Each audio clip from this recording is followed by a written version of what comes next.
So I'm going to do one of my multi-part series on the heat cycle. And I get lots of questions about split and silent heats, and I haven't done a video that I can remember specifically on those. So I'm just going to lump the whole lot together, and we're going to go through all the things that can happen between normal heats, heats that get spread out because of the split happen in younger dogs, silent heats, heats that are there but you can't see, absent heats, heats where the dog never even goes into heat for various reasons of what you can do about it, prolonged heats, heats that rather than lasting for about 21 days last for considerably longer than that, short heats, heats that happen very quickly, and then we're going to talk about prolonged and short links between heat cycles. All right, so that's the agenda. Let's get started with it. So the first thing is, let's discuss a normal heat. I'm not going to go into this in great detail because I do have lots of videos that talk specifically when the timing is right to breed a dog. So I'm just going to gloss over those, but I want to get the important points across here about how this heat cycle occurs in a normal dog, and then we can look at the abnormal situations. So the normal situation is that most dogs have a heat cycle about every 6 months. Bigger dogs, it might be a year. Smaller dogs, it might be 5 months. But, you know, French is what I deal with. Typically Frenches, it's every 6 months, but certainly you can't just go to the bank on that. It's not a guarantee that's going to happen, but typically every 6 months. So how is this 6 months broken up? Well, there is 4 months of what's called an estrus, 4 months of the dog not doing anything. 4 months where the dog has finished its last heat, and it's 4 months before it comes back into heat again. And the first day of the heat would be when you see blood in the bedding, blood spots on the ground, put a Q-tip up inside the dog and it comes out red. That's first day number one.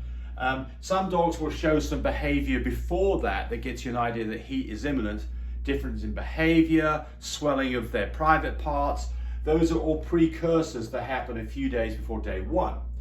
But day one happens, then we go through a heat cycle that normally lasts around, this is the heat cycle, by the way, it's right here. That heat cycle normally lasts something around 20 days, 3 weeks, that kind of time frame. The dog then goes into diestrus. Whether the dog has been bred or not, progesterone levels are high and remain that high for basically about 2 months.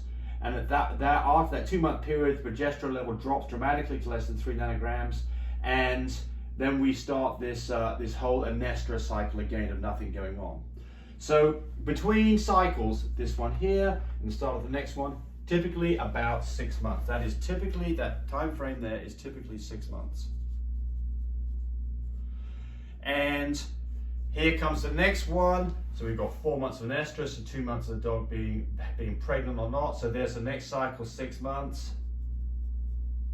And so it goes on until the dog is either spayed or the dog is getting too old to produce progesterone levels or estrogen levels to have successful litters.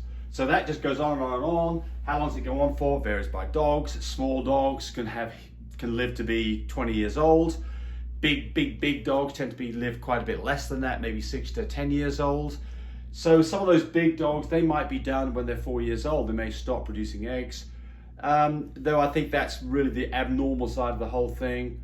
But normally, you know, in Frenches, you know, certainly by 6 years old, Frenches are pretty much not having babies anymore. And they can occasionally, but it's not the norm.